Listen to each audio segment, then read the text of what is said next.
પ્રભુ આજે ફરીથી અમે ખાલી હૃદય સાથે આવ્યા છીએ. તમે તો અમારા હૃદયને જાણો છો. આખો દિવસ અમે ક્યાં અને કેવી રીતે પસાર કર્યો છે એ પણ તમને ખબર છે. અમે આખા દિવસમાં શું શું કર્યું છે બધું જ તમે જાણો છો. ગુપ્તમાં જોનાર તમે દેવ છો પ્રભુ. માણસોને કંઈ જ ખબર નથી, પણ તમને બધી જ ખબર છે. અને એટલા માટે તમે અમારા જીવનથી અજાણ્યા નથી. પણ આજે રાત્રે પ્રભુ જ્યારે અમે તમારા ચરણોમાં આવ્યા છીએ ત્યારે પ્રભુ અમે કંઈક માંગીએ છીએ. અમારામાં શું અધૂરું છે આજે તમે બતાવો. અમે ક્યાં નબળા પડ્યા છે, અમે કઈ બાબતોમાં ઉત્સાહી રહ્યા છે, અમે કઈ બાબતોમાં તમને આધીન રહ્યા છે, અમે કઈ બાબતોમાં તમને ખુશ કરવામાં સફળ રહ્યા છે, અમે કઈ બાબતોમાં પ્રભુ તમારી ઈચ્છા પ્રમાણે કરવામાં આનંદિત રહ્યા છે, અમે તમારા વચનો પ્રત્યે કેટલો લગાવ અને પ્રેમ રાખ્યો છે. આ બધું પ્રભુ તમે જાણો છો. ત્યારે આજે રાત્રે અમે ફરીથી એક મુલાકાત ઝંખીએ છીએ. તમે સહાય કરો પ્રભુ. ઈસુના નામમાં માંગીએ, સાંભળો, સ્વીકાર કરો. આમીન.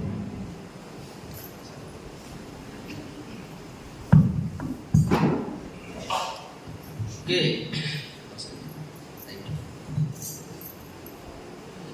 સારું, તો ઈશ્વરે સરસ સમય આપ્યો છે. મારી પાસે એક પુસ્તક છે, સત્ય સાથે મારી મુલાકાત. 120 રૂપિયાનું આ પુસ્તક છે, પણ જો કોઈને લેવું હોય તો એ 100 રૂપિયામાં લઈ શકે છે. આની જે સાક્ષી છે પંડિત ધર્મપ્રકાશ શર્મા, કે જેઓ પોતે એમણે ઘણા બધા બાઇબલ બાળી નાખ્યા. એમના પિતા એ રાજસ્થાન જયપુરમાં એક મોટું મંદિર છે, પુષ્કર નામનું મંદિર, એના પૂજારી હતા. આ પૂજારીના દીકરા સૌથી વધારે ખ્રિસ્ત વિરોધી, સૌથી ખતરનાક માણસ, બાઇબલો બાળી નાખનાર માણસ, અને કેવી રીતે પ્રભુ ઈસુ ખ્રિસ્તે એમના જીવનને બદલી નાખ્યું. એવું તો શું થયું કે ઈશ્વરે એમના જીવનમાં ઉથલ પાથલ કરી નાખી અને એમણે પોતે પ્રભુ ઈસુ ખ્રિસ્તનો સ્વીકાર કર્યો, બાપ્તિસ્મા લીધું, અને એમના જીવનમાંથી ઘણા બધા લોકો આજે પ્રભુ પાસે આવી ગયા છે. અમે ઘણા બધા પુસ્તકો આવા છપાયા છે, એને તમે વાંચો, અથવા તો તમને લાગતું હોય કે કોઈકને તમારે ગિફ્ટ આપવું છે, કોઈકને કહેવું છે કે જો અમે જે ઈશ્વરને ભજીએ છીએ એ કોઈ અંધશ્રદ્ધા નથી. અમે જે ઈશ્વરને ભજીએ છીએ એ ઈશ્વર કોઈ મનગઢંત કહાણી નથી. અમે જે ઈશ્વરને ભજીએ છીએ એ હાજરા હજુર છે, ચમત્કારિક છે, જીવનો બદલે છે, સાચા છે, સત્ય છે, આજે પણ અસ્તિત્વ ધરાવે છે. એની સાબિતી આ એક છે, પંડિત ધર્મપ્રકાશ શર્મા. આવતીકાલે હું તમને બીજા એક પૂજારીની વાત કરીશ, એના પછી એક બીજા પૂજારીની વાત કરીશ. આપણે ઘણા બધા પૂજારીની સાક્ષી જોવાના છે. અને એટલા માટે આજે આ પુસ્તક એટલા માટે હું લાવ્યો છું. કદાચ તમને એવું લાગશે કે 100 રૂપિયા કે આ, પણ હું તમને કહું છું કે આવા પુસ્તકો વાંચો જેથી તમારા વિશ્વાસમાં વૃદ્ધિ થાય.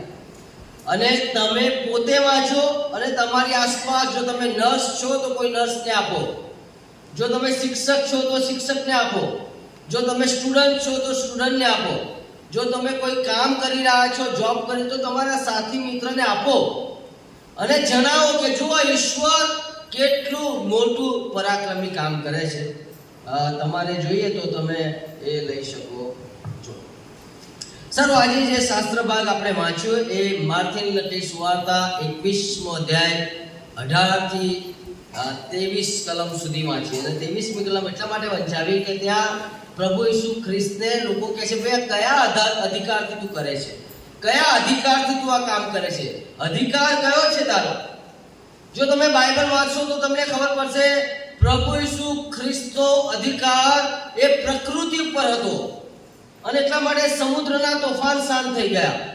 એમણે ખાલી એટલું જ કહ્યું, શાંત થા, અને તોફાન શાંત થઈ ગયા.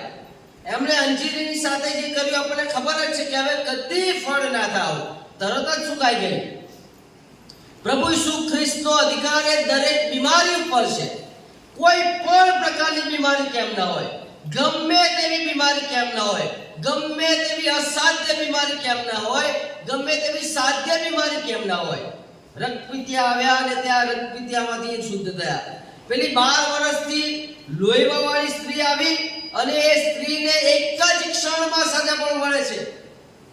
તમે જો કેટલા બધા લોકો પ્રભુ ઈસુ ખ્રિસ્તને સ્પર્શ કર્યો, જેટલાએ વિશ્વાસથી સ્પર્શ કર્યો એ બધાને સજા પણ મળી. એટલું નહીં, પ્રભુ ઈસુ ખ્રિસ્ત પણ જેમને સ્પર્શ્યા એ લોકોને સજા પણ મળી. એનો મતલબ પ્રભુ ઈસુ ખ્રિસ્તનો અધિકાર શેની પર છે? બીમારી પર છે. સમજો તમારી પાસે કાર છે અને કારમાં કોઈ મેજર ખરાબી આવે, અથવા તો બાઇક છે, મેજર ખરાબી આવે તો એ ખરાબી કે ડેમેજ કે અંદર જે બગડી ગયું છે કે રિપેરેબલ છે એ બાબત એને તમે એના મેન્યુફેક્ચર પાસે લઈ જાઓ, એટલે કે એના બનાવનારની પાસે લઈ જાઓ તો એ તરત જ રિપેર કરીને આપશે. કેમ? કારણ કે એને બનાવ્યું છે, એનું એ સર્જન છે, એને ખબર છે કયા સ્પેર પાર્ટમાં શું પ્રોબ્લેમ છે. એટલે બનાવનારને બરાબર ખબર છે કે આ ગાડીમાં એવો કયો પ્રશ્ન છે, કઈ સમસ્યા છે, કયો ઇશ્યુ છે જેના કારણે બરાબર ચાલતી નથી. એમ આપણને બનાવનાર કોણ છે? ઈશ્વર છે. આપણને હાથોથી બનાવનાર ઈશ્વર છે, આપણને ઘડનાર ઈશ્વર છે. આપણા જીવનના 3 ભાગો છે. આપણું શરીર છે, આપણી લાગણી છે અને આપણો આત્મા છે. કયા ભાગમાં શું પ્રશ્ન છે ઈશ્વરને ખબર છે. ઘણીવાર શરીરથી તંદુરસ્ત લાગતા માણસો આત્મિક રીતે અને લાગણીઓથી બહુ નિરાશ હોય, બહુ દુઃખમાં જીવતા હોય. એમને નાની નાની વાતોમાં દુઃખી થઈ જતા હોય, એમને નાની નાની વાતોમાં ખોટું લાગી જતું હોય, એમને નાની નાની વાતોમાં નિરાશા આવતી હોય. જમવાનું સારું હોય, કપડાં સારા હોય, ઘરબાર સારું હોય, બધું જ સારું હોય તો એમના જીવનમાં આનંદ ના હોય. કંઈક તો પ્રોબ્લેમ છે, અંદર કંઈક તો બગાડ છે, અંદર કશું છે. પણ ઈશ્વરને ખબર છે, કારણ કે ઈશ્વરનો અધિકાર એ બીમારી પર છે. ત્રીજી બાબત જુઓ તો કે છે ઈશ્વરનો અધિકાર એ મરેલા માણસોને સાજા કરવા ઉપર છે. એનો મતલબ ઈશ્વરનો અધિકાર મૃત્યુ પર છે. આ સંસારમાં એવો કોઈ માણસ જન્મ્યો નથી ને જન્મશે નહીં કે જેનો અધિકાર મરણ ઉપર હોય. પણ પ્રભુ ઈસુ ખ્રિસ્ત એકલા જ છે. આખા વિશ્વના તમામ ધર્મો તમે લઈ લો, આખા વિશ્વના તમામ ધર્મગુરુને પણ લઈ લો, આખા વિશ્વના એવા તમામે તમામ જબરજસ્ત માણસોને લઈ લો, પણ એમના જીવનમાં જ્યારે મૃત્યુ આવ્યું ત્યારે પતી ગયું. પ્રભુ ઈસુ ખ્રિસ્ત એને કે છે નાઇલનગરમાં જતા હતા અને સામેથી કોઈ મરણ પામેલા માણસને લઈને આવે અને સામે પ્રભુ ઈસુ ખ્રિસ્ત છે. પ્રભુ ઈસુ ખ્રિસ્તની સામે જ્યારે મરણ ટકરાય છે ત્યારે મરણ જતું રહે છે અને ત્યાં એ મરણ રહેતું નથી. પ્રભુ એને સ્પર્શ કરે છે અને કહે છે જુવાન ઊભો થઈ જાય છે. પેલી 12 વર્ષની છોકરી એ પ્રભુ ઈસુ ખ્રિસ્ત ત્યાં ઘરે જાય છે અને કહે છે આ તો ઊંઘે છે, લોકો હસવા લાગે છે, રડનારા માણસો હસવા લાગે છે. પ્રભુ એક જ શબ્દ બોલે છે અને છોકરી બેઠી થઈ છે. પેલો 4 દિવસથી ગંધાતો લાજરસ, તમને ખબર છે યહૂદી નિયમ પ્રમાણે 3 દિવસ સુધી એ આત્મા આમ તેમ ફર્યા કરે. એટલા માટે પ્રભુ ઈસુને ખબર જ હતી કે લાજરસ એ મરણ પામવાનો છે, કારણ કે ઓલરેડી પહેલેથી પ્રભુએ ભવિષ્યવાણી કરી રાખેલી. છતાં પણ એ બીમાર હોય છે એની મુલાકાતે જતા નથી. અને હવે તો 3 દિવસ થઈ ગયા અને હવે 4થો દિવસ આવી ગયો છે. એ 4 દિવસની રાહ જોતા હતા, કારણ કે યહૂદીઓ માનતા હતા 3 દિવસ જો એમણે સજીવન કર્યો હોત એ લાજરસને તો યહૂદી લોકો એવું માનતા હતા કે આ તો એ આત્મા ત્યાં જ ફરતો હતો એટલે પાછો મૂકી દીધો, આવી ગયો, એમાં કઈ ચમત્કાર નથી થયો. પ્રભુએ કહ્યું એને ક્યાં છે અને લઈ જાય છે. અને આ તો 4 દિવસ. મેડિકલ સાયન્સ જો તમે જાણતા હોય ને તો કૌભાંડ શરૂ થઈ જાય, કીડા પડવાનું શરૂ થઈ જાય, શરીરની અંદર કૌભાંડ શરૂ થઈ જાય છે. એટલા માટે આપણા સ્વજનમાં કે કોઈમાં મરણ પામે છે તો જલ્દી આપણે એમને બહુ રાખતા નથી, કારણ કે પછી દુર્ગંધ મારવાનું શરૂ થઈ જાય. હવે એ પરિસ્થિતિ હતી કે કિડનીમાં કામ થઈ શકે નહીં, આંખોમાં કામ થઈ શકે નહીં, ફેફસામાં કામ થઈ શકે નહીં, શરીરનું એક પણ અંગ બધું જ ડેમેજ થઈ ગયેલું. ઇમ્પોસિબલ છે, શક્ય જ નથી. પ્રભુ ઈસુ ખ્રિસ્તે શું કહ્યું? લાજરસ બહાર. પ્રભુ ઈસુ ખ્રિસ્તનો અધિકાર મરણ પર પણ છે. પ્રભુ ઈસુ ખ્રિસ્તનો અધિકાર આપણા જીવન ઉપર પણ છે. જો તમે બાઇબલ વાંચશો તો 17 માણસોએ પ્રભુ ઈસુ ખ્રિસ્તનો જબરજસ્ત અનુભવ કર્યો. માત્ર 17 માણસો, અને આખી દુનિયા ઉથલપાથલ થઈ ગઈ. આ દુનિયામાં સુવાર્તા આપવા માટે બહુ મોટા ટોળાની જરૂર નહોતી. માત્ર 17 માણસોએ પ્રભુ ઈસુ ખ્રિસ્તના સ્પર્શનો અનુભવ કર્યો. એ પેલી સમરૂની સ્ત્રી હોય કે પછી પેલો ભૂત વર્ગેલો માણસ હોય કે પછી શિષ્યો હોય અને આવા સામાન્ય માણસો જેમને કોઈ ઓળખતું નહોતું, જાણતું નહોતું, જેમનામાં કોઈ સામર્થ્ય નહોતું, આવા માણસોને જ્યારે પ્રભુએ સ્પર્શ કર્યો ને ત્યારે દુનિયાના માણસો ઉથલપાથલ થઈ ગયા.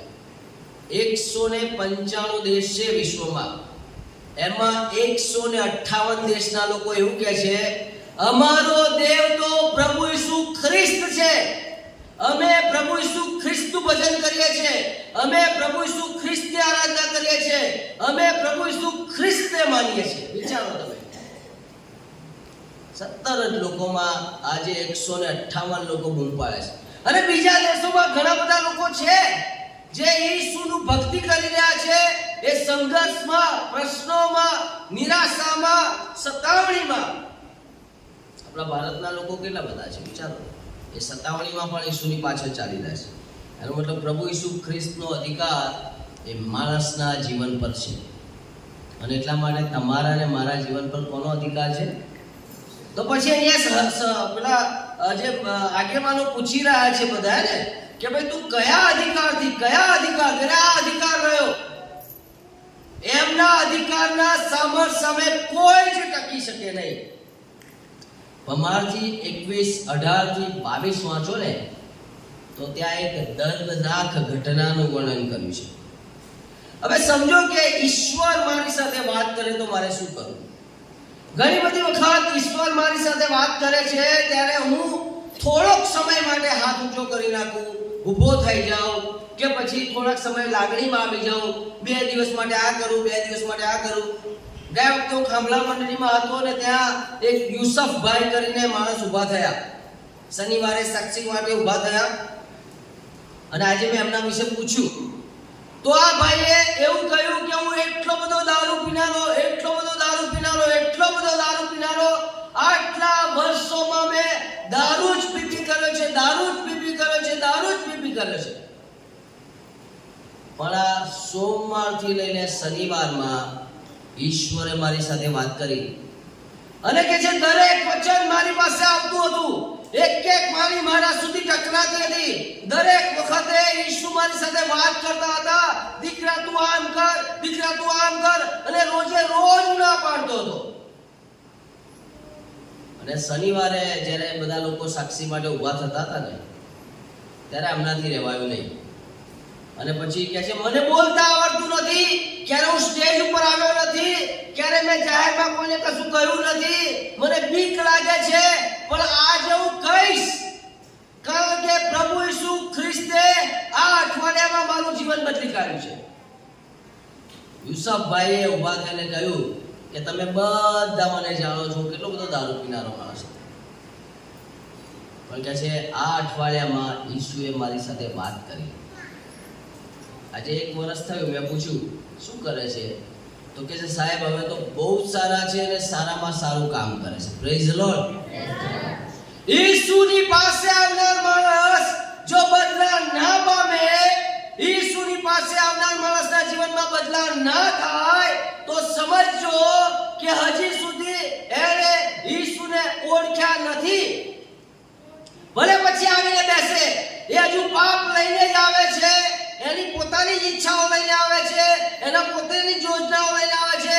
એનું હૃદય એટલું બધું જક્કી થઈ ગયું છે કે રાજાઓનો રાજા, પ્રભુનો પ્રભુ, સૃષ્ટિનો સર્જનાર એની સાથે વાત કરે છે અને એની વાત આપણે માનતા નથી. કેટલાક જુવાનો બુધવારની રાત ની સાંજની 8:30 થી 9:30 ની મીટિંગ પછી લોકો છૂટા પડ્યા. એમાં કેટલા એ જે પાદરી સાહેબ હતા એમને એક શિક્ષણ લીધું હતું અને એમાં એ શિક્ષણ એવું હતું કે ઈશ્વર અમારી સાથે વાત કરે છે, ઈશ્વર આપણી સાથે વાત કરે છે, પણ એ વાત આપણે જાણવી જોઈએ કે શું કહેવા માંગે છે. એમાં એક જુવાન હતો અને એ લોકો મીટિંગ પત્યા પછી એક જગ્યાએ ચા પીવા માટે ઊભા થાય છે અને પછી એકબીજાને ચર્ચા કરે છે કે પ્રભુ વાત કરે છે. એક જુવાન કહે છે હા કરે છે, બીજો કહે છે હા કરે છે. પણ એક જુવાન હતો, એને કહ્યું કે મને તો ખબર જ નથી પડતી કે પ્રભુ વાત કરે છે. મેં આજ સુધી ક્યારેય ઈસુ વાત કરે છે એનો અનુભવ કર્યો નથી. મીટિંગમાં આવતો હતો પણ એને ખબર જ નહોતી કે ઈસુ વાત કરે છે. અને પછી બધાએ પ્રાર્થના કરી કે તને પણ એ અનુભવ થશે, ઈશ્વર વાત કરશે. પછી એ લોકો લગભગ 10 વાગ્યાની આસપાસ છૂટા પડ્યા. એ પોતાની કાર લઈને નીકળ્યો, એ પોતાના ઘરે જવા નીકળ્યો. કદાચ 10 કિલોમીટર એનું ઘર દૂર હશે. પોતાની કારમાં બેઠો ને અચાનક એને અવાજ આવ્યો કે એને જવાનું તું જમણી બાજુ અને અવાજ આવે છે તું ડાબી બાજુ જા. અને પછી એના અંદરથી એવું થયું કે તું જા જ. અને ત્યાં પેલો કહે છે કે પણ મારે તો અહીંયા જવાનું છે. એટલે એના અંદર તો બહુ કન્ફ્યુઝન ચાલ્યું. પણ એનો અવાજ એવો આવ્યો તું ડાબી બાજુ જા, ડાબી બાજુ જા. અને પછી એને યાદ આવ્યું હા ઈશ્વર વાત કરે છે. પછી કહે છે ઈશ્વર તમે છો? જો તમે કહેતા હોય તો હું ડાબી બાજુ જઈશ, મારે તો જમણી બાજુ જવાનું છે પણ હું ડાબી બાજુ જઈશ. અને હવે ડાબી બાજુ જાય છે, થોડો આગળ જાય છે અને ત્યાં એક દુકાન હોય છે. તો કહે છે તું અહીંયા ઊભો રહે. તો કે અહીંયા ઊભો રહીને શું કરું? પણ કે પ્રભુ જો તમે છો તો હું કરીશ. તો અંદર બીજો અવાજ આવ્યો કે તું જા, દુકાનમાં જા અને આખું ગેલન ભરીને દૂધ લઈ લે, મોટું ગેલન ભરીને તું દૂધ લઈ લે. પ્રભુ કહે છે મારે આટલા બધા દૂધની શું જરૂર છે?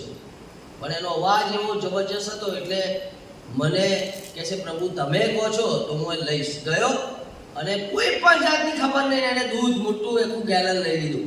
પાછો આવીને બેઠો, ગાડી ચલાવવાની શરૂઆત કરી. અને પછી ત્યાં આગળ એક ઇન્ડસ્ટ્રીયલ એટલે કે મોટા કારખાના એવો એક નિર્જીવ એટલે બહુ અવર જવર વગરનો એ જગ્યા આવે છે. અને આ ત્યાંથી આગળ જાય છે અને કહે છે પ્રભુ અહીં તો અંધારું છે, કોઈ રહેતું નથી, કોઈ નથી, શું ખબર ક્યાં જવાનું મારે? અચાનક જ એને અવાજ આવ્યો છે તારી ગાડી અહીંયા ઊભી રાખ.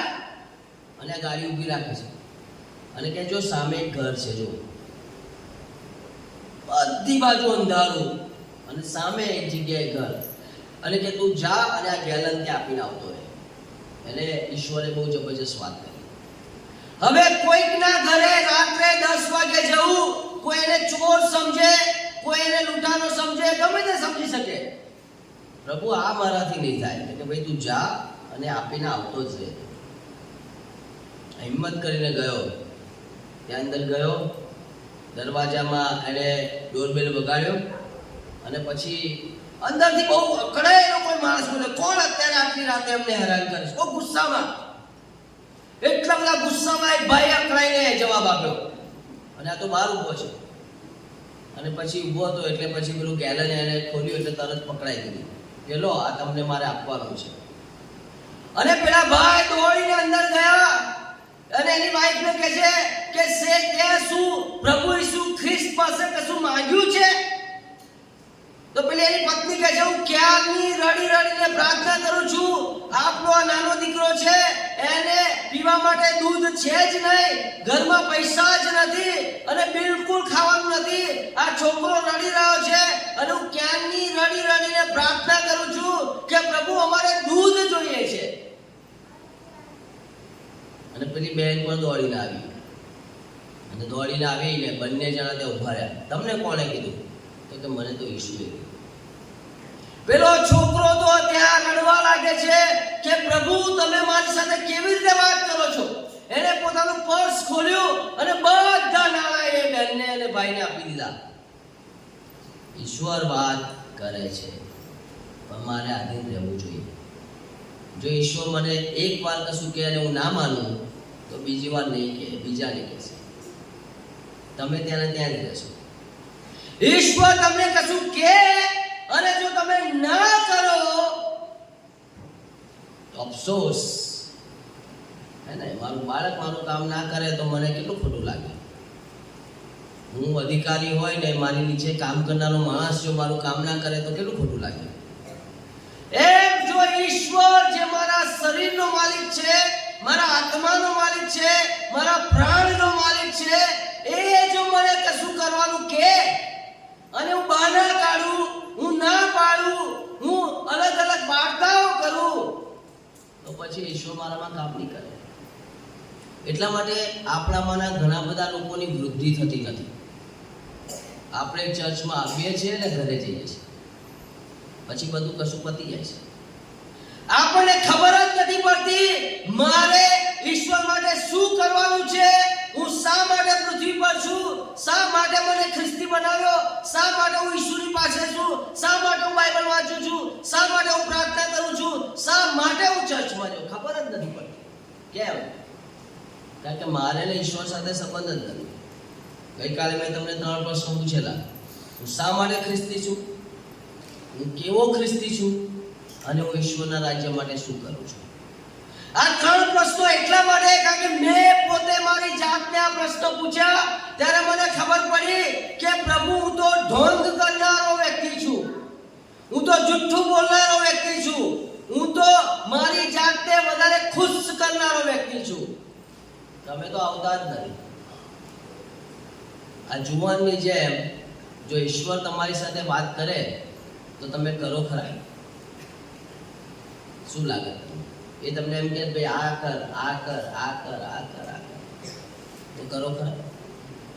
મને એકવાર એવું કહ્યું કે તું જા અને જે દુશ્મનો તારા છે ને, જેની સાથે તારે બહુ જ અઘરા સંબંધો હતા, જ્યારે હું શરૂઆતની સેવામાં આવ્યો, એક જ મહિનામાં સૌથી પહેલો અવાજ આવ્યો, તું એ લોકો પાસે જા જેમની સાથે તું લડતો હતો, તું એ લોકો પાસે જા જેમની સાથે તારે બોલવાના અને મોં જોવાના સંબંધ નથી, તું એ લોકો પાસે જા જેમનાથી તું અકળાઈ જાય છે અને જઈને માફી માંગ. એક જ મહિનામાં મને આવું કહ્યું. હું ગયો, એ દરવાજા ખટખટાયા, સોરી, માફ કરજો, મને ખબર નથી મેં એવા કામ કર્યા છે જેનાથી તમને ખોટું લાગ્યું છે. એક જુવાન તો ત્યાં રડવા લાગેલો કે તારામાં આટલું બધું પરિવર્તન કેવી રીતે આવી શકે, જે બીજાને માફી મંગાવે, જે બીજાને હેરાન કરે, જે બીજાને મારે કે બીજાની સાથે અપમાન કરે, એવો વ્યક્તિ એક મહિનામાં એવું તો શું થઈ ગયું કે હવે માફી માંગવા જાય છે. પણ કહ્યું તું કોણે? રાજાઓના રાજાએ. એની આજ્ઞા હું નકારી શકું નહીં. એ મને કે માફી માંગવાનું કે તો માફી માંગું, એ મને એમ કહે કે તું આ કર તો એ કરું, એ જે કે એવું કરવા તૈયાર છું, ત્યારે વૃત્તિ થાય. હું તમારી જેમ આવી રીતે બેસતું હોત ને ઈશ્વર કે ના કરું ને તો હું અહીં જ બેઠો હોય, થાય જ નહીં. આપણામાંના ઘણા બધા લોકો એ વૃદ્ધિ નથી થતું. એનું કારણ એ છે ઈશ્વર કશું કહે છે અને આપણે કરતા. આજે રાત્રે આપણે તૈયારી કરી. હવે જો અહીંયા ઘણી અંજીરીની વાત કરે છે. અંજીરી ઇઝરાયલ લોકોમાં બહુ જ માન યોગ્ય છે. અને તમે જૂનો કરાર જુઓ તો અંજીરીને ઇઝરાયલ લોકો સાથે જોડવામાં આવે છે. એ પ્રદેશમાં, એ દેશમાં 2 પ્રકારની અંજીરી હોય. એક અંજીરી જેના સમય પ્રમાણે ફળ આપે અને બીજા પ્રકારની અંજીરી હોય એ 12 માસી હોય, ગમે ત્યારે જાઓ ત્યારે તમને ફળ મળે. સોમવારનો દિવસ છે, રવિવારે તો આપણને ખબર છે શું કર્યું કે જે સવારે એમણે એ વિજયવંત પ્રવેશની વાત કરે છે, પછી સીધા મંદિરમાં જાય છે. મંદિરમાં શું કર્યું એ પણ આપણને ખબર છે, અને કેવી તોફાન થઈ ગયું, કેવા હૃદયો હતા, કેવા જીવનો હતા, કેવી ધાર્મિકતાઓ હતી, કેટલો ભ્રષ્ટાચારી જીવન હતું, બધું આપણને ખબર છે. હવે રાત વિતાવી છે અને સવારનો સમય આવે છે અને પ્રભુ રસ્તે ચાલી રહ્યા છે અને ત્યાં લખ્યું છે, શું લખ્યું છે? હવે સવારે નગરમાં પાછો આવતા તે ભૂખ્યો થયો. ઈસુ એટલા માટે ભૂખ્યા થયા કારણ કે સંપૂર્ણ માણસ હતા. અને એ પણ આવનાર દિવસમાં હું તમને ક્લિયર કરીશ કે કેમ તે માણસ હતા. અને ઈસુ ભૂખ્યા હતા અને રસ્તાની કોરે અંજીરીને જોઈને તે તેની પાસે ગયો, પણ તેના પર એકલા પાતળા વગર બીજું કંઈ ન મળવાથી તેણે તેને કહ્યું કે હવેથી તારા પર કદી ફળ ન લાગે. હવે જો અંજીરીનો જે તમે સ્વભાવ જુઓ તો તમે દૂરથી અંજીરી જુઓ તો જો એની પર તમને વધારે પાન દેખાય, લીલોછમ પાન દેખાય, આખી અંજીરી ભરેલી દેખાય, પાંદડાથી ભરેલી દેખાય, એનો મતલબ એવો છે આ અંજીરી પાસે 100% ફળ હોવા જોઈએ. એ પાંદડા દૂરથી દેખાય, ફળ દૂરથી ના દેખાય. ફળ અંદર હોય, અંજીર બહુ નાના હોય ને અંદર હોય, પણ અંજીરીના પાંદડા એ બહારથી દેખાય. એટલા માટે ઈસુએ જોયું કે ભાઈ પાંદડા તો સરસ છે, લીલીછમ દેખાય છે, સુંદર દેખાય છે, રસ્તાની કોર ઉપર છે, ગમે તે માણસ એને જોઈ શકે છે, પણ અંદર એક પણ ફળ નથી. ઇઝરાયલ લોકોની વાત કરે છે કે છે એ સમયના યહૂદી લોકો, ઇઝરાયલ લોકો એટલા બધા ધાર્મિક હતા, સવારે આરાધના, સાંજે આરાધના, સમયસર એ બલિદાન, દરેક પ્રકારના પર્વો પાળે, દરેક પ્રકારના ઉત્સવો મનાવે, દરેક પ્રકારની બાબતો બરાબર કરતા હતા. આ પાંદડા જેવી વાત છે. બહારથી સરસ દેખાતા હતા, સુંદર દેખાતા હતા, સજાયેલા હતા. જે જોવે ને કે કેટલું સરસ ઉત્સવ ઉજવે છે, કેટલા સરસ રીતે ભજન ગાય છે, કેટલી સરસ રીતે આરાધના કરે છે, કેટલી સરસ રીતે પ્રાર્થના કરે છે, કેટલી સરસ રીતે બાઇબલનું વાંચન કરી રહ્યા છે. બહારથી જ્યારે દેખાય ત્યારે એટલા સુંદર દેખાય. તમે પણ ચર્ચમાં કોઈ વ્યક્તિને જુઓ ને તો એ સરસ બાઇબલ વાંચતા હોય, સરસ પ્રાર્થના કરતા હોય, સરસ ગીતો ગાતા હોય, એટલે એમના વિશે કોઈને પૂછો ને તો કે એ તો બહુ સારું ગીતો ગાય છે, બહુ સારી પ્રાર્થના કરે છે, બહુ સારું ભજન કરે છે, બહુ સારું બાઇબલ વાંચે છે. બહારથી આપણે આત્મિક દેખાતા હોઈએ છીએ, પણ ઈશ્વરને બહારના દેખાવની જરૂર નથી. કેટલીક બાબતો આપણે જાહેરમાં કરવાની હતી એ ગુપ્તમાં કરવા લાગ્યા, અને કેટલીક બાબતો આપણે ગુપ્તમાં કરવાની હતી એ જાહેરમાં કરવા લાગ્યા. જાહેરમાં આપણે લોકોને માફ કરવાના હતા, જાહેરમાં આપણે લોકોને પ્રેમ કરવાના હતા, જાહેરમાં લોકોને માટે બલિદાન આપવાનું હતું, જાહેરમાં આપણે સાક્ષી આપવાની હતી, જાહેરમાં આપણે ઈસુની વાત કરવાની હતી, જાહેરમાં આપણે ઈસુ વિશે લોકોને જણાવવાનું હતું. એ જાહેરમાં કરવાનું હતું, પણ એ બધું આપણે સાયલેન્ટ થઈ ગયા. આપણામાંના ઘણા બધા એવા હશે જેમને કોઈને માફ કર્યું હશે ને ખબર જ નહીં હોય કોઈ. આપણામાંના ઘણા બધા એવા હશે જે કોઈને ઈસુનો પ્રેમ પ્રગટ કરતા કોઈને ખબર જ નહીં હોય. અને જે બાબતો આપણે ગુપ્તમાં કરવાની હતી, પ્રાર્થના ગુપ્તમાં કરવાની હતી, આરાધના ગુપ્તમાં કરવાની હતી, અને ઈશ્વરના વચનોનું મનન જ્યારે ગુપ્તમાં કરવાનું હતું, એ જાહેરમાં પણ કરવાનું છે, પણ ગુપ્તમાં વધારે કરવાનું હતું, પણ એ ના કર્યું આપણે. ગઈકાલે મેં કહ્યું હતું ને, જે લોકો લાંબી પ્રાર્થના જાહેરમાં કરતા હોય, શું એ ગુપ્તમાં પણ કરે છે? જે લોકો જાહેરમાં આરાધના અને સ્તુતિ કરતા હોય, શું એ ગુપ્તમાં પણ કરે છે? કારણ કે જો તમે ગુપ્તમાં કરતા નથી તો જાહેરમાં એની કોઈ વેલ્યુ નથી. એ તો તમે લોકોને બતાવવા માટે કરી રહ્યા છો. પાંદડા જેવું છે બહારનું જીવન. લોકો તમારા બહારના જીવનને જોવે છે, ઈસુ તમારા અંદરના જીવનને જોવે છે. 4 બાબતો જ્યારે આપણું બહારનું જીવન ખતરનાક હોય ને, એટલે કે ઈશ્વરની આરાધના કરતો, સ્તુતિ કરતો હોય ને અંદરથી આપણે ઈશ્વરથી દૂર હોય ને, ત્યારે આપણામાં 4 બાબત હોય. પહેલી બાબત, જ્યારે આપણે પાંદડા જેવા હોય, માત્ર પાંદડા હોય, માત્ર દેખાવ હોય, બહારથી જ આપણને લોકો જોતા હોય, ત્યારે સૌથી પહેલી બાબત હોય, આપણામાં એક પણ ફળ દેખાશે નહીં.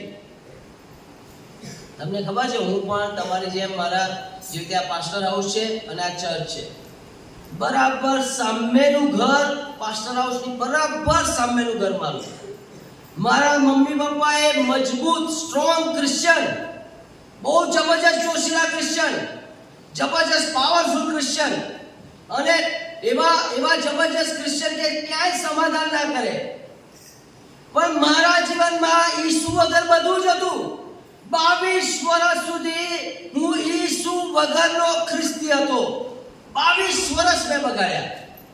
હું ચર્ચમાં જાઉં પણ ઈસુ નહીં, હું બાઇબલ વાંચું પણ ઈસુ નહીં, હું પ્રાર્થના કરું પણ ઈસુ નહીં, હું બધું જ કરું, દાન આપું, બધું જ કરું. ચર્ચમાં જાઉં ને એટલે સરસ તૈયાર થઈને જાઉં. પેલા પાલક સાહેબ ને બધા ગીતો ગાતા હોય ને, તાળી પાડીને ગીતો ગાઉં. બાઇબલ વાંચું, બધાની આગળ હાથ મિલાવું ને સરસ એકદમ સુંદર બાળકની જેમ એમની સાથે. આ બધું મારામાં હતું એટલે મને કોઈ કહે જ નહીં કે આ ખરાબ માણસ છે, આની અંદર શું ચાલે છે કોઈને ખબર જ નહીં. બહારથી લોકોને એવું લાગે આ સેમ્યુઅલભાઈનો દીકરો બહુ સારો, બહુ સારો, બહુ સારો, બહુ સારો, પ્રાર્થના કરે છે, ચર્ચમાં આવે છે, બાઇબલ વાંચે છે, બધું જ કરે છે. લા ઈસુ વગર બાઇબલ વાંચી શકાય? ઈસુ વગર પ્રાર્થના કરી શકાય?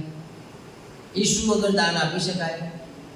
ઈસુ વગર આરાધના કરી શકાય? હું કરતો હતો. હું જબરજસ્ત નાટકબાજ હતો, જબરજસ્ત ઢોંગી હતો. જ્યારે આત્મિક લોકો ભેગા થાય ત્યારે હું આત્મિક થવાનો ઢોંગ કરતો હતો. તમને કહું, મેં 22 વર્ષ બગાડી દીધા. બહુ ભૂંડી રીતે મેં બગાડ્યા. એ ઈસુની પાછળ જવાનું કરું પણ મારામાં ઈસુ જ ન હોય. હું તો પાપ લઈને જાઉં, હું તો ભૂંડાઈ લઈને જાઉં, હું તો અશુદ્ધતા લઈને જાઉં, અને મારે ઈસુને કોઈ લેવા દેવાનું. હું તો ગીત ગાતો હતો, આરાધના નહોતો કરતો. એ વચન મને બહુ અસર નહોતી કરતી. એટલે બાળકો મને બૂમો પાડી પાડી કે આજે જીવન સોંપો, આજે સોંપો, આજે સોંપો, આજે સોંપો, આજે સોંપો. બિચારા ટાઈમ ઉપર ટાઈમ આપે, ટાઈમ ઉપર ટાઈમ આપે, સોંપી દે, સોંપી દે, સોંપી દે, સોંપી દે, સોંપી દે. અને હું પણ એટલો ચક્કી નહીં સોંપું. અલા મરી જઈશ, ભલે મરી જાઉં. અલા નર્કમાં જઈશ, ભલે નર્કમાં જાઉં. હું ઈસુને જીવન નહીં સોંપું, નહીં સોંપું ને નહીં સોંપું. આટલો બધો બંડખોર માણસ. પણ ચર્ચમાં તો જવાનું છે, બાઇબલ તો વાંચવાનું છે, પ્રાર્થના તો કરવાની. 22 વર્ષ સુધી ખ્રિસ્તી ઘરમાં જન્મેલો માણસ, વિચાર કરો, જ્યારે ઈસુને જીવન નહોતું સોંપ્યું. હું પોતે, મને નથી ખબર તમારા ઘરમાં શું ચાલે છે. તમે કેટલા વર્ષથી ખ્રિસ્તી છો મને નથી ખબર. તમે જીવન સોંપ્યું છે કે નથી સોંપ્યું એ મને નથી. તમે પાપનો પસ્તાવો કર્યો છે કે નથી કર્યો એ મને નથી ખબર. તમે નાટક કરો છો કે સાચા છો એ મને નથી ખબર. તમે સાચી આરાધના કરી રહ્યા છો કે જુઠ્ઠી આરાધના તો મને નથી ખબર. પણ હું તો એવું કરતો હતો. એનો મતલબ એવો છે મારામાં એક પણ ફળ દેખાતું નહોતું. આજ બાઇબલ વાંચતો હતો અને ફળ વગરનો એક પણ ફળ નહીં. હું બાઇબલ વાંચું ને ઈસુ મારી સામે જોવે, ભાઈ તું બાઇબલ વાંચે છે, જો આ કર. લોકો એ નહીં થાય. જો ચર્ચમાંથી નીકળું બહાર ને એટલે કોઈ જુદો જ વ્યક્તિ હોય, કોઈ અલગ જ વ્યક્તિ હોય, જાણે કોઈ બીજો જ વ્યક્તિ બહાર નીકળ્યો હોય.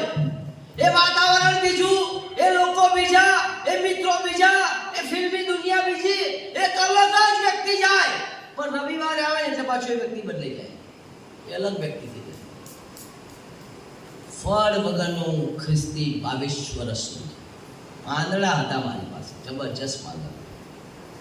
બીજી બાબત એ હતી કે જ્યારે મારામાં ફળ નહોતા ત્યારે હું અંધકારમાં જીવતો હતો.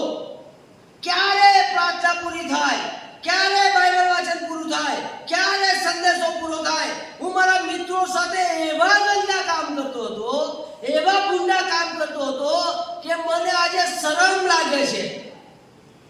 મને એમ થયું, પ્રભુ આટલો ખતરનાક માણસ, આવો માણસ હું હતો. બાઇબલ વાંચીને હું આવું કામ કરતો હતો. પ્રાર્થના કર્યા પછી તો પવિત્રતા આવવી જોઈએ, મારામાં તો ભ્રષ્ટાચાર આવતો હતો, મારામાં તો એ અપરાધ આવતો હતો. બાઇબલ વાંચ્યા પછી મારું જીવન બદલાવવું જોઈએ, પણ મારામાં તો ભૂંડાઈ વધતી હતી. તમે નહીં માનો, આટલો ખતરનાક માણસ અંધકારમાં હતો, પાપના અંધકારમાં હતો. પાપના દાસત્વમાં હતો. હું ચાહું તોય છૂટી શકું નહીં.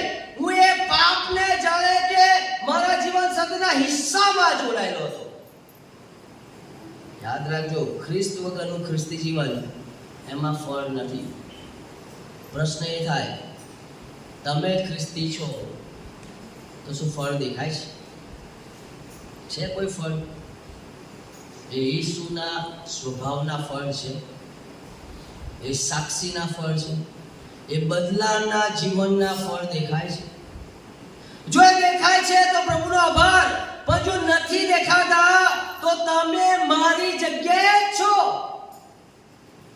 અને એ જગ્યા તો બહુ ખતરનાક છે. મને એમ કહે કે આ બાજુ મોત આપું અને આ બાજુ તને પાછું જીવન આપું, તો હું મોત પસંદ કરીશ, પણ એ જીવન પસંદ નહીં કરું. કારણ કે એટલું ગંદુ જીવન, ઈસુ વગરનું જીવન ક્યારેય સારું હોઈ શકે નહીં. તમારી પાસે ગાડી હોઈ શકે, તમારી પાસે બંગલો હોઈ શકે, તમારી પાસે જોબ હોઈ શકે, તમારી પાસે બધું જ હોઈ શકે, પણ જો તમારી પાસે ઈસુ નથી, સૌથી વધારે લાચાર માણસ આ દુનિયામાં હોય ને તો એ હોય જેની પાસે બાઇબલ છે પણ ઈસુ નથી, જેની પાસે પ્રાર્થના છે પણ ઈસુ નથી, જેની પાસે ચર્ચ છે, પાળક સાહેબ છે, આત્મિક બાબતો છે, પણ ઈસુ જ નથી.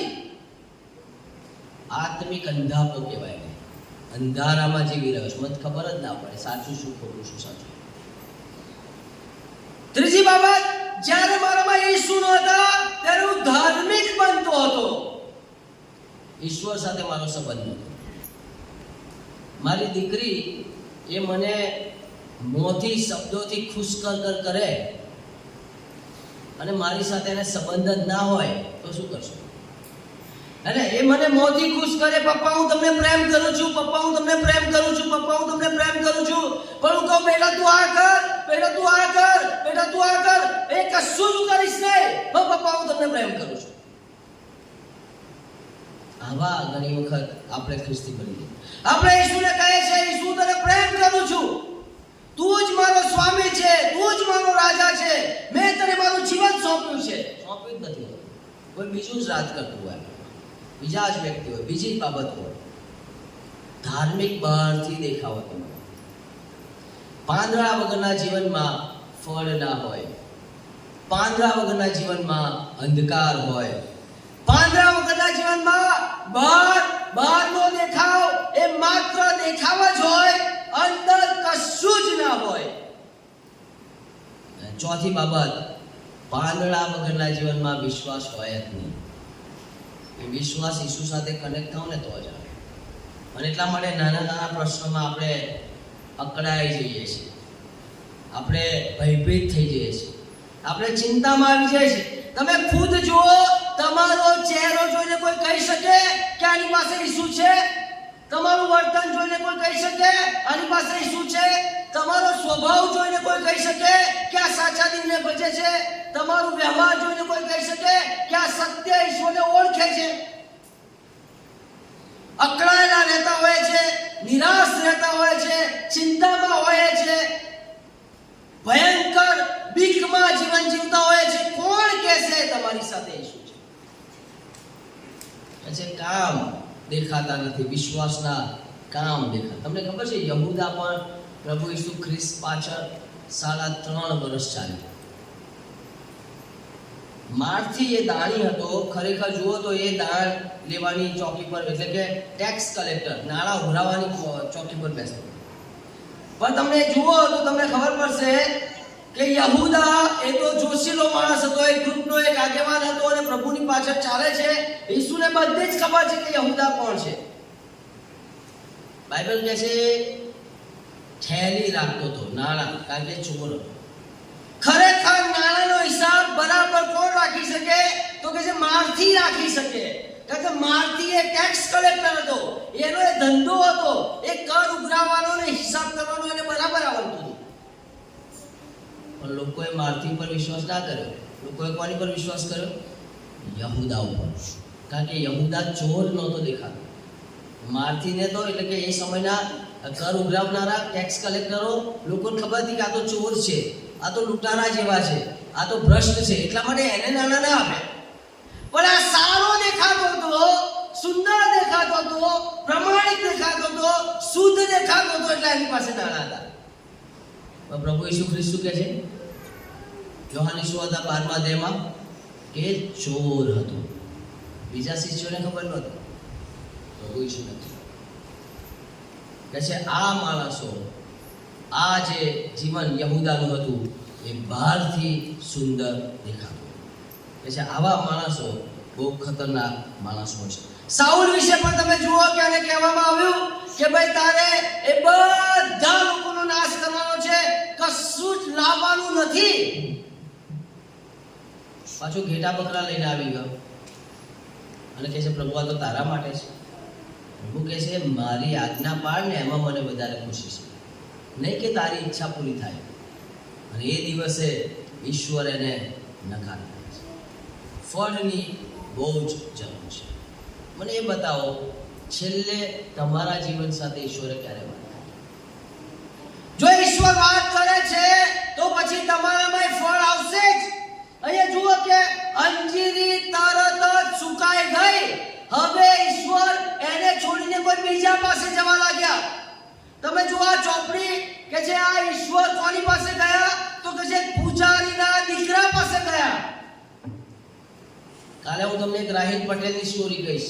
એક પૂજારી, એક ભણેલો માણસ, જબરજસ્ત માણસ, કે જે પૂજારી કે જેની પાસે પહેલેથી જ કોઈ ધર્મ છે, કોઈ ઈશ્વર છે અને ભક્તિ છે, પણ એની પાસે સત્યનું જ્ઞાન નથી.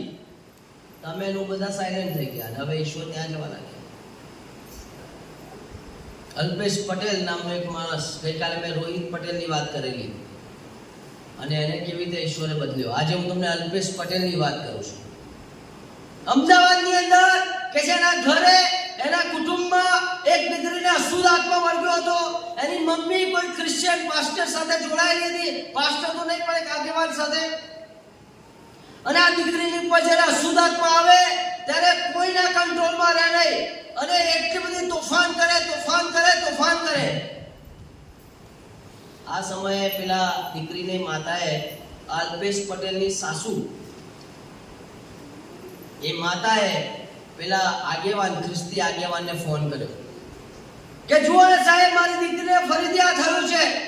પેલા મેં કહ્યું કે ઓકે શાંતિ રાખો, તમારો ફોન, એટલે કે મને ફોન આજે હું અત્યારે એને માટે પ્રાર્થના કરીશ, આ ફોન તમે માત્ર ને માત્ર એ દીકરીના કાન ઉપર રાખો, હું પ્રાર્થના કરીશ. અલ્પેશ પટેલે એ બંને એ છોકરીના બે પગ પકડી રાખ્યા છે. આ બાજુ બીજા બે જણાએ પકડ્યા છે. બહુ તાકાત, જબરજસ્ત તાકાત. અલ્પેશ પટેલને ખબર નથી પડતી આ શું ચાલી રહ્યું છે. એ તો બીજા જ વિશ્વાસનો માણસ, એને કંઈ જ ખબર નથી કે આ ફોનથી શું થઈ રહ્યું છે. કોઈ તંત્ર મંત્ર નથી, કોઈ દોરા ધાગા નથી, કોઈ વિધિ નથી, અને ફોનથી શું થાય છે. પેલા સેવકે ખાલી ફોન ઉપર ઈસુના નામથી પ્રાર્થના કરી. પ્રભુ ઈસુ ખ્રિસ્તનું નામ જેવું પેલી છોકરીના કાને ગયું, એ ઉછળવા લાગી અને એક જ સેકન્ડમાં એના જીવનમાંથી અશુદ્ધ આત્મા નીકળી ગયો. હાલેલુયા. અલ્પેશ પટેલ કે જે થઈ રહ્યું છે શું, મારે જાણવું પડશે. આવો તો કેવો થયો છે જેને દોરાની જરૂર નથી, જેને ધાગાની જરૂર નથી, જેને નારિયેળની જરૂર નથી, જેને વિધિની જરૂર નથી, માત્ર ને માત્ર શબ્દથી નીકળે છે. શોધતો આવ્યો. એ અંકલ જે હતા એમને મળ્યો કે શું ચાલે છે, કેમનું બધું થાય છે. અને અમે બંને, અંકલ અમે બંને સાઈડમાં રહેતા હતા અને એની સાથે વાત કરી. અલ્પેશ પટેલનું જીવન બદલાઈ ગયું. એક મોટી કંપનીનો એ સુપરવાઇઝર છે, ફિલ્ડ વર્ક કરે છે.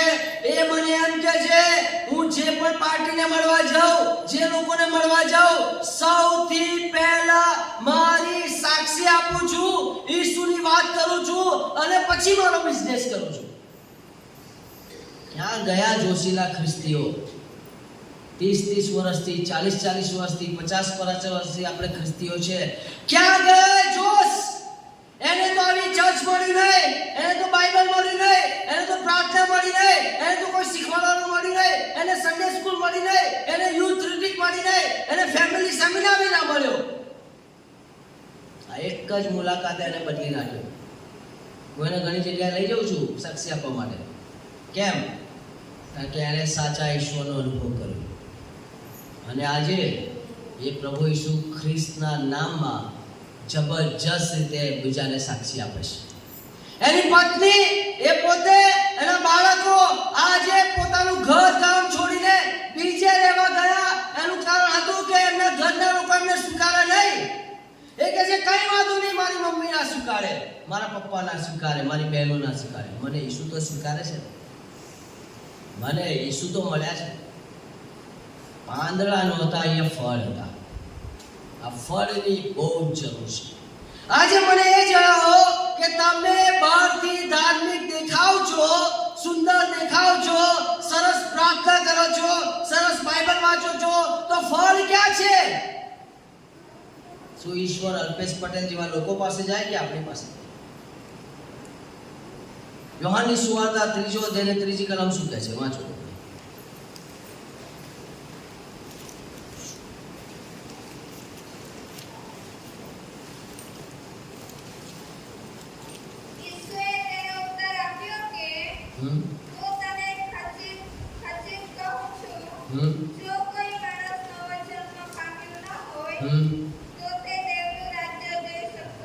જો કોઈ માણસ નવો જન્મ પામ્યો ના હોય તો એ દેવના રાજ્યમાં પ્રવેશ કરશે એવું નથી લખ્યું. શું લખ્યું છે?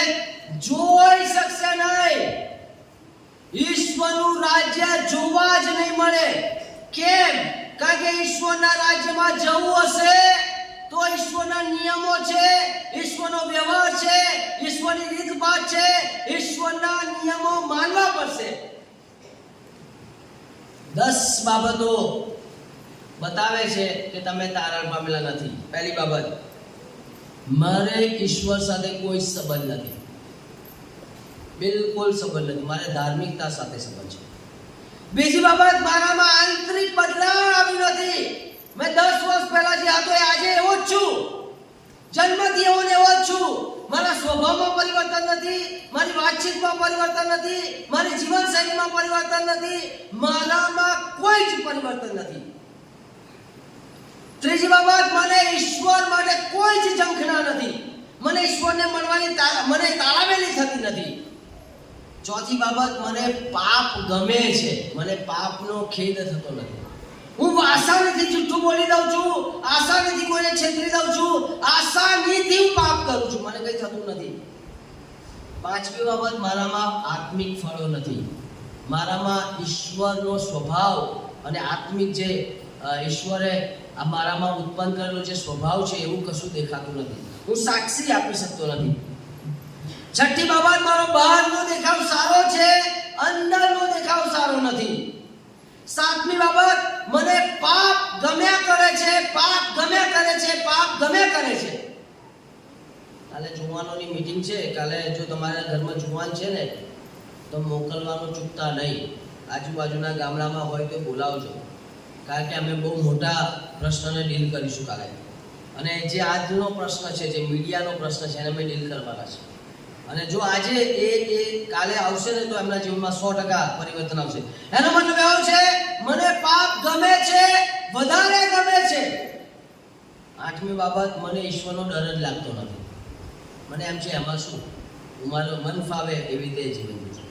નવમી બાબત, મારી પ્રાર્થના માત્ર ને માત્ર મારી જરૂરિયાત માટે છે અને એમાં પણ મને વિશ્વાસ નથી. અને 10મી બાબત, ઈશ્વરના વચનો હું ખાલી ધાર્મિકતા માટે વાંચું છું, ઈશ્વર મારી સાથે વાત નથી. જો આ 10 બાબતો મારામાં છે તો યોહાનની લખેલી સુવાર્તા 3 અધ્યાય 3 કલમ પ્રમાણે મેં મારું જીવન ઈસુને સોંપ્યું નથી. મારા પાપનો પસ્તાવો મેં કર્યો નથી.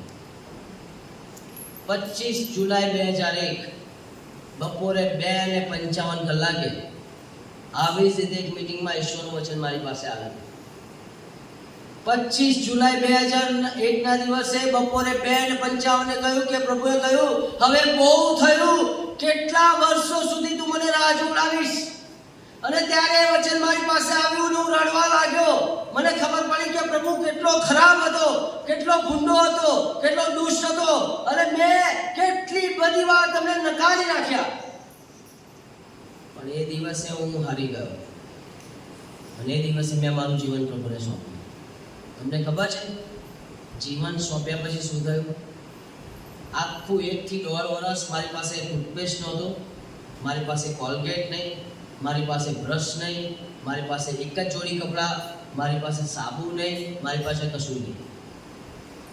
1 થી 1.5 વર્ષ મેં એવું કાઢ્યું, કારણ કે મેં મારું ઘર છોડી દીધું અને મેં કહ્યું કે આજથી પ્રભુ તમે મને જે રાખશો એ, જેવી રીતે રાખશો એ, હું કોઈની પાસે 1 રૂપિયો પણ માંગીશ નહીં.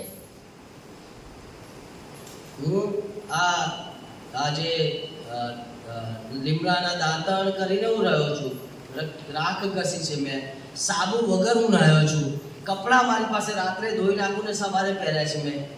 આવી પરિસ્થિતિમાં હું રહ્યો છું અને મને ખબર પડી કે એ ઈશ્વર મને ઘડતા હતા. મારી પાસે 100 કારણો હતા કે હું પાછો જતો રહું. જે દિવસે મેં મારું ઘર છોડ્યું ને એ દિવસે 2 દિવસમાં મારા પપ્પા ગાંડા થઈ ગયેલા અને એમનું માનસિક સંતુલન જતું રહેલું અને એમ થયું કે આ ક્યાં હશે. અમે 1 કે 1.5 મહિના પછી એમનો સંપર્ક કર્યો. તમે ચિંતા ના કરશો, હું સલામત હાથમાં છું. ભલે હું તકલીફમાં છું, મારું પેરેન્ટ્સ કેપેબલ હતું કે મારી પૂરું કરી શકે, પણ મેં કહ્યું કે આજથી મારું પૂરું કરનાર ઈશ્વર છે, તમે પણ નથી. મેં મારા મા બાપ પાસે પણ હાથ લાગવો નહીં કર્યો. મને ખબર હતી મારો પ્રભુ કેપેબલ છે. તારણ પામ્યા પછી આ બદલાવ આવ્યું મારું. જો કોઈ માણસ નવો જન્મ પામ્યો નથી ને તો એ દેવનું રાજ્ય જોઈ શકતું નથી. જો તમે 1 વખત જન્મ લેશો ને તો 2 વખત મળશે. જો તમે 1 જ વખત જન્મ લીધો છે, તમારા પોતાના માતાના કુખમાંથી, ગર્ભમાંથી બહાર આવે છે, 1 જ જન્મ લીધો છે તો 2 વખત મળશો. 1 મરણ એ તો શરીરમાંથી આત્મા જતો રહેશે, એ શારીરિક મરણ, અને બીજું મરણ અનંતકાલિક અગ્નિ, નર્ક. ગુરુવારે હું તમને નર્ક ઉપર સંદેશો આપીશ, બુધવાર કે ગુરુવાર. અનંતકાલિક અગ્નિની વાત. આ 2 મરણ મળશે. જો 1 જ વખત જન્મ લઈશ તો મને 2 મરણ મળશે. ભલે હું ખ્રિસ્તી ઘરમાં જન્મ્યો હોય, ભલે હું ચર્ચમાં જતો હોય, ભલે હું બાઇબલ વાંચતો હોય, ભલે હું પ્રાર્થના કરતો હોય, પણ મારો નવો જન્મ થયો નથી. 25 જુલાઈ 2001 બપોરે 2:55 મારો નવો જન્મ થયો. પાછળ જે દીકરી બેઠી છે ને, 8 એપ્રિલ 2023 ના દિવસે બપોરે 10:30 એનો નવો જન્મ થયો.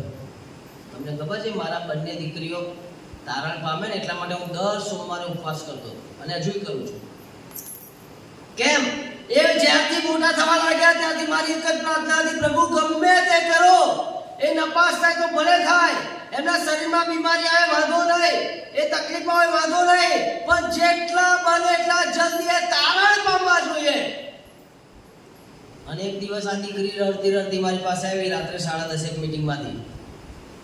મને કહે છે, ડેડી આજે મેં મારું જીવન પ્રભુને સોંપી દીધું. આજે 8 એપ્રિલ 2023 ના દિવસે લગભગ 10:30 મને એને એવું કહ્યું. મને ખાતરી છે ને મારું બાળક આજે સલામત હાથોમાં છે. હું સલામત હાથોમાં છું એટલે મારું બાળક સલામત હાથોમાં છે. હું એને દૂધ આપું, હું એને ભૌતિકતા આપું, પણ એનો આત્મા જો નાશમાં જાય તો પછી મેં એના માટે કેટલી બધી ક્રૂરતા બતાવી છે. હું એક નકામો પિતા સાબિત થયો કહેવાય. મેં એના આત્માની ચિંતા જ ના કરી. મારી બીજી દીકરી છે 11 વર્ષની, અને એને પણ ખબર પડી અને એ અમને કહેવા લાગી કે મારે પણ અનુભવ કરવો છે. 29 એપ્રિલ 2023 ના દિવસે બપોરે 1:30 વાગે એક જુવાનોની મીટિંગ હું લેતો હતો અને આ દીકરી ઊભી થઈ ગઈ અને એણે કહ્યું, પછી મેં કહ્યું કે બધા જુવાનો ઊભા થયા, તું કેમ ઊભી થઈ? તો કે મને પ્રભુ ઈસુ ખ્રિસ્તે મારી સાથે વાત કરી અને મેં એ જ દિવસે મારા જીવનને પ્રભુને સોંપી દીધું અને કહ્યું કે આજથી પ્રભુ તમારા માટે જ જીવીશ. અને એણે ત્યાં પસ્તાવો પણ કર્યો અને જીવન પણ સોંપ્યું. અમે લોકો સલામત હાથોમાં છીએ. તમે છો સલામત હાથોમાં? તમારા બાળક છે? આવતીકાલે કંઈક થઈ જાય તો ક્યાં જશે? કોની પાસે જશે? બાઇબલ તો એવું કહે છે, જો માણસ નવો જન્મ પામ્યો નથી તો, હવે આ કલમ વાંચો, જો માણસ નવો જન્મ એની જગ્યાએ વાંચો, જો મારી દીકરી સન્ના નવો જન્મ પામી નથી તો એ દેવનું રાજ્ય જોઈ શકતી નથી. અફસોસ છે પિતાને કે એની આંખો આગળ એનું બાળક નર્કમાં જઈ રહ્યું છે ને એને કઈ ખબર નથી પડતી. તમારા બાળકનું નામ લખીને વાંચો. શું નામ છે બેટા તારું? નામ શું છે? હા, રીતિક. જો રીતિક નવો જન્મ પામ્યો નથી તો એ દેવનું રાજ્ય જોઈ શકતો નથી. કોણ છે એના માતા પિતા? એ નવો જન્મ પામ્યો છે? શું કરી રહ્યા છો? ઈસુ વગર તમે એને શું આપી રહ્યા? શું આપશો તમે? 70 વર્ષ ચાલે જ આપશો? 80 વર્ષ ચાલશે એ જ આપશો? એને ઈસુ પહેલા આપો, બધું ઓટોમેટિક એને મળતું થશે. આપણે શું કરે છે? જે સનાતન છે, જે ઈશ્વરીય છે, જે અનંતકાળ ટકે છે એને સંતાડી રાખે છે અને બીજું બધું આપતા રહીએ છે. મૂર્ખ પિતા, મૂર્ખ માતાઓ છે જે ઈસુ વગર એને બધું આપી રહ્યા છે. આજે રાત્રે જો પાંદડા છે ને તો ફળ નહીં આવે. ફળ ક્યારે આવશે ખબર છે? નવો જન્મ પામીશું તો. કે તો જ મારામાં આત્મિક ફળ આવશે. મારો આત્મા જ મરેલો છે તો પછી ફળ ક્યાંથી આવે? છે કોઈ આજે જેને એમ લાગતું હોય કે મારામાં બહુ બધા પાંદડા છે અને આ પાંદડાની બીમારી એટલે ફળ નહીં આપે? ધાર્મિકતા એ ખતરનાક છે. તમને ખબર છે ધાર્મિક માણસો હતા જેમણે ઈસુને વધસ્તંભે જડ્યા. ધાર્મિકતા એટલી ખતરનાક છે કારણ કે એના જીવનમાં આત્મિકતા છે જ નહીં. ઈશ્વર આપણે ધાર્મિક નથી બનાવતા. જો તમે તારણ નથી પામ્યા, તમારું બાળક પામશે નહીં. પણ તારણ પામવા માટે 3 બાબતો કરવાની છે. આજે મારે મારા પાપનો પસ્તાવો. પાપ એટલે પાપ તમારે કબૂલ કરવું પડશે જે છે. દાઉદ રાજા ગીત શાસ્ત્રી કહે છે, ખૂનના દોષથી મને મુક્ત કર. એટલે ખૂન કર્યું હતું તો ખૂનનું નામ લે છે. મેં વ્યભિચાર કર્યો છે તો વ્યભિચાર કહેવું પડશે. મેં ચોરી કરી છે તો ચોરી કહેવું પડશે.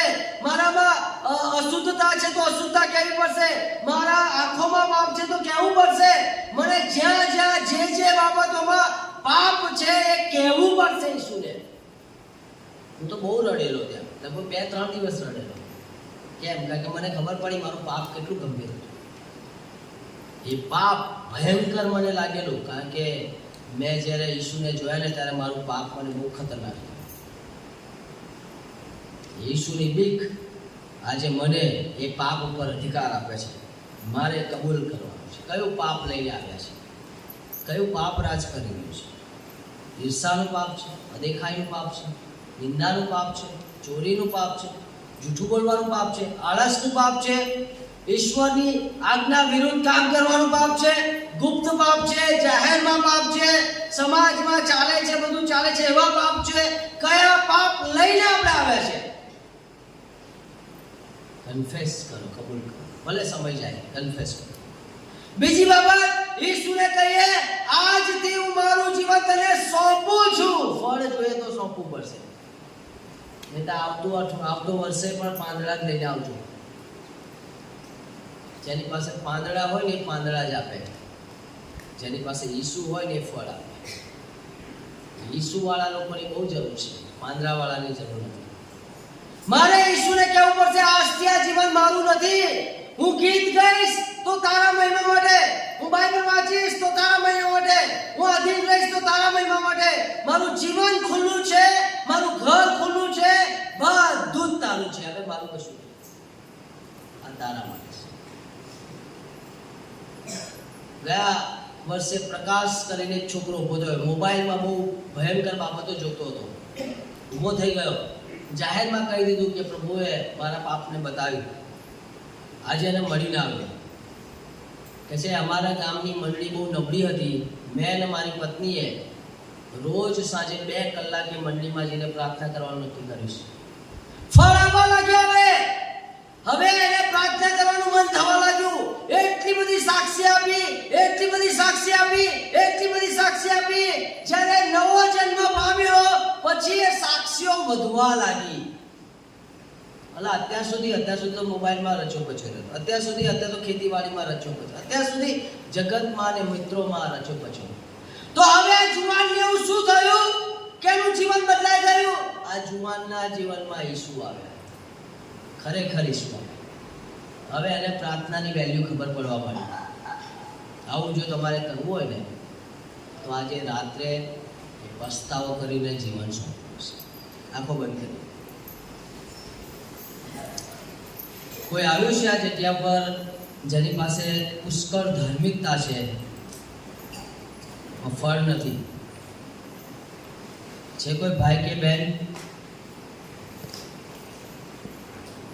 જે બહારથી સુંદર દેખાય છે, બહારથી સરસ દેખાય છે, બહારથી પ્રભુમય દેખાય છે, અંદર પાપ, અપરાધ, દુષ્ટતા, ગુંડાઈ, જગીતપણું, અનૈતિકતા, નિંદા, ઈર્ષા, માફ નહીં કરવાનો આત્મા, આ બધું ભરેલું છે. કોણ છે વ્યક્તિ જેની સાથે આજે ઈસુ વાત કરે છે? 30 લોકોની સાક્ષી મને મળવાની છે. શું એમાંના તમે છો? શું ઈશ્વર તમારી સાથે વાત કરે છે? એ 30માં શું ઈસુએ આજે તમારા હૃદયને ઢંઢોળ્યું છે? તમને કહ્યું છે કે દીકરા કે દીકરી, તું બહારથી સુંદર દેખાય છે, પણ અંદર તો જો શું ચાલી રહ્યું છે? શું કોઈ છે જે તારણના અનુભવ વગર અહીં બેઠું છે, જે ઈસુ વગર પ્રાર્થના કરે છે, ઈસુ વગર ચર્ચમાં આવે છે, ઈસુ વગર જ ગીતો ગાય છે, ઈસુ વગર જ બધું કરે છે? એવું કોઈ છે? એ 30 તારીખે છેલ્લા દિવસે તમારી સાક્ષી અમારે સાંભળવી છે. પણ અત્યારે તમે કહો કે જો તમે તમારી સાથે ઈશ્વર વાત કરે છે તો આ સમય છે. કોણ આજે પોતાના પાપની કબૂલાત કરશે? અલ્પેશ પટેલ જે ઘૂંટણ આગળ નમી ગયો અને એને કહ્યું કે ઈસુ, હું તને પ્રેમ કરું છું, અને જીવન સોંપી દીધું. શું ઈસુ આજે બીજા અન્ય વ્યક્તિઓના દરવાજા ખટખટાવે કે પછી હું માનીશ?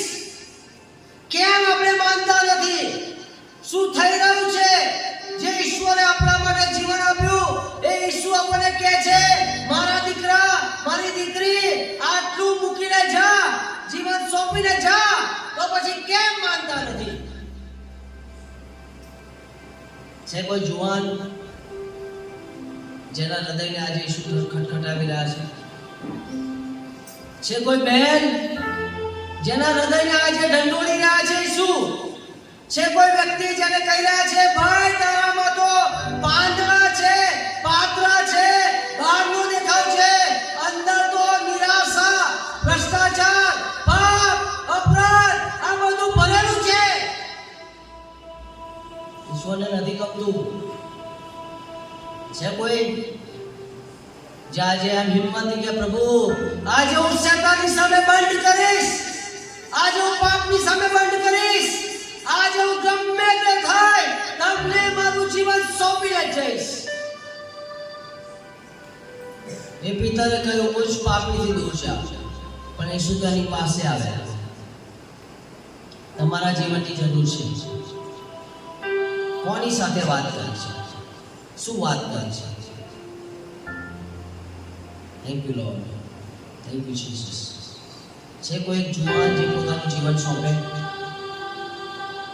એક પાપ કબૂલ કરી આપણે, એક પાપ જેને આપણે લઈને આવીશું. Thank you lord.